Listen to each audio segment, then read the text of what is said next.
soybeans. Right. We are a state of soybean farmers, and I can tell you, I think they would take great offense to you comparing them to a consulting firm that is taking $1 billion in money from the United States military while simultaneously advising the Chinese military on how to harm the United States. Are you saying that soybean farmers harm the security interests of the United States?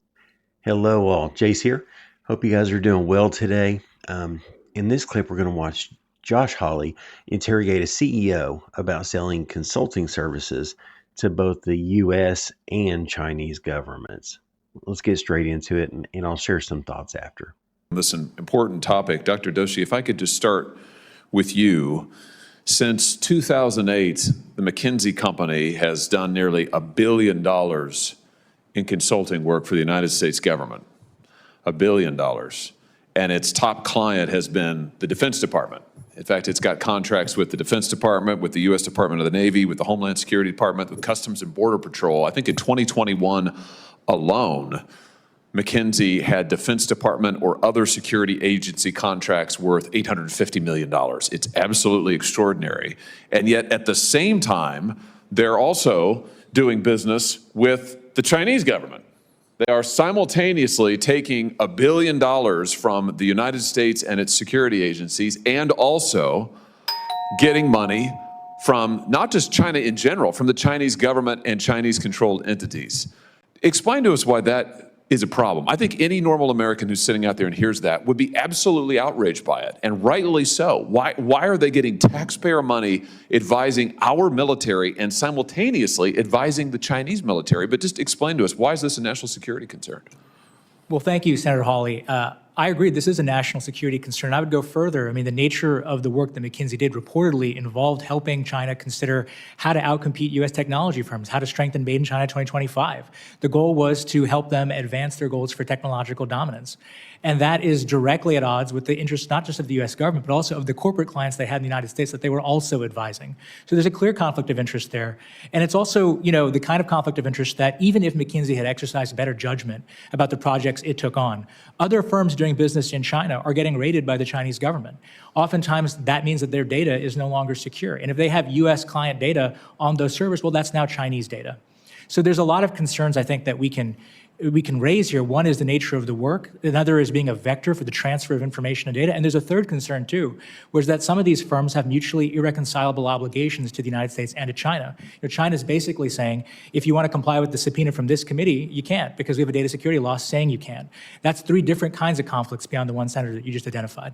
Well, that's terrific. As we think about the different things that McKinsey has advised China on, they are, for example, a major proponent and promoter of China's Belt and Road Initiative. So here they are, again, taking $1 billion in contracts from the United States military, simultaneously advising China on their Belt and Road Initiative, which is meant to undermine our military and also to undermine American companies all across the world.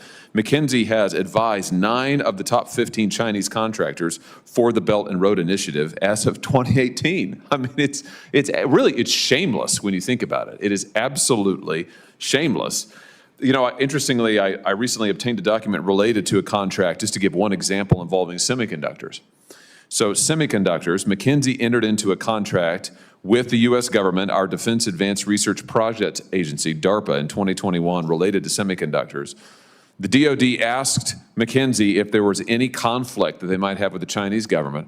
According to these documents recently released to me pursuant to a FOIA request, McKinsey submitted documentation that said that there were no conflicts at all. And in fact, as we now know, they were simultaneously advising the Chinese government on a very similar project. I mean, this to me, it seems like such common sense.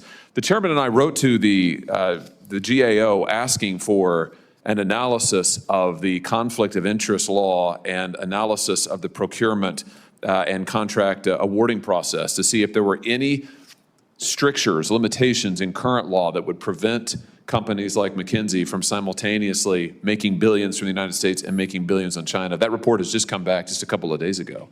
And what it shows is that there are no such restrictions in United States law currently, which is why our legislation, the Time to Choose Act, which the chairman and I co-sponsored together, introduced and passed this committee almost unanimously, I think only one no vote, is so important, because it would prevent what we see on this poster behind it. Mr. Riley, let me just ask you, because your exchange with Senator Paul I thought was illuminating. You said that there's a continuum between banning everything on the one end and then everything goes on the other end. So I take it from your testimony today, you're on the anything goes side of the spectrum. No. So you support this bill then? As I mentioned in my comments earlier, we support the goals, but we're concerned that it leads to a slippery slope potentially. We 100% support legislation that would advance our national security and protect our national security. I will say, based on the conversation I've heard this morning, if these companies are giving China advice, either they're giving pretty bad advice or China's not taking it very well because their economy is on the downhill slide instead of going up. If there are legitimate... Well, wait a minute. They're on the march in the Pacific. McKinsey advised them on building out islands in the South China Sea. At the same time, it was getting defense contracts. So I guess, is your position that you are opposed to, you want companies to be able to get taxpayer money from the United States and simultaneously get money from the Chinese government? That's fine? My concern, Senator, is how do you differentiate between that, how you draw the line between that, and a soybean farmer, which depends on China for its exports and simultaneously... The soybean farmer isn't advising the Chinese military on how to take over the United States. I come from a state where our #1 agricultural product is soybeans. Right. We are a state of soybean farmers, and I can tell you, I think they would take great offense to you comparing them to a consulting firm that is taking $1 billion in money from the United States military while simultaneously advising the Chinese military on how to harm the United States. Are you saying that soybean farmers harm the security interests of the United States? With respect to 232 national security legislation, it starts out here. The next thing you know, we're restricting trade with the UK, with Israel, with our allies. That's not how do you know that's not going to happen again? That's all I'm asking. We need to have guardrails to make sure that our soybean farmers and other producers aren't harmed like we have been in recent years by our trade I think that's the most, frankly, absurd instance of whataboutism. It makes just listening to you say it refutes itself. I'm not talking about hypotheticals. I'm talking about what has actually happened, and I don't want to see that repeat. You're talking about something that is not in this bill, and you're equating soybean farmers with a consulting firm that is advising the Chinese military. It's absolutely absurd. I'm equating national security. And here you are opposing, in the name of, you represented taxpayers, you are here testifying in favor, apparently, of allowing a company to take tax money. This is tax money. This is $1 billion in taxpayer money McKinsey is raking in, while also going to our chief adversary, selling our secrets essentially, and making money from them. What could be worse for the American taxpayer? I can't think of anything, which is why this bill passed overwhelmingly in this committee. Now, to Hawley's specific point, a private company has every right to accept contracts from a U.S. entity and a Chinese entity, just like the U.S. government has the right to not do business with a company that works with the Chinese government, which is what they're talking about. Just like you have the right to not buy goods from a company that imports their goods from a Chinese company. That doesn't negate that company's ability to import those goods. Now, in this case, if the company lied to the U.S. government on its application, it should absolutely be prosecuted, but that's another topic. All of these companies are in bed with China. They're getting rich, China's getting rich, and Americans are left holding the bag. We have to stop this Chinese dependence. We have to encourage American manufacturing and stop funding those who wish us harm. In this clip, Dan Crenshaw discusses this very idea. I want to point out, I think, two overarching themes. One is considering the environmental trade-offs between certain forms of energy production based on the material inputs required to create that energy production. So we'll get into that. But regardless of how you answer that question, the reality remains that critical minerals are a necessity for modern life. Everything from semiconductors to automobiles to life-saving medical equipment to manufactured goods to cutting-edge military technologies, they all require these critical minerals, and they require that they be mined and processed somewhere. I noticed that my colleagues and radical environmentalist allies love to talk about this utopian future where all the world's energy demand is met by a massive amount of wind and solar farms with a massive build out of transmission lines and grid scale batteries that don't really exist yet. But they don't want to talk about in that energy transition is the trade-offs and the massive expansion of mining worldwide that's required to make that happen. Worth noting, just as an example, just a statistical example, data point, an offshore wind plant has 13 times more material resources than a gas-fired plant producing the same amount of energy. That's not an insignificant fact. That's a significant fact. The International Energy Agency's projections show that in 2040, demand for critical minerals like lithium and graphite will increase by 4,200% and 2,500%, respectively. Demand for cobalt and nickel also expected to dramatically increase. And so we have to ask ourselves, what's our plan here? Are we going to import it all from China? I hope that's not our answer. It shouldn't be, especially since we don't really have to. No reasonable person would believe that you should enact policies that actually increase the need for critical minerals while also making it harder to mine them. That's a crazy thing to think, but people think it anyway.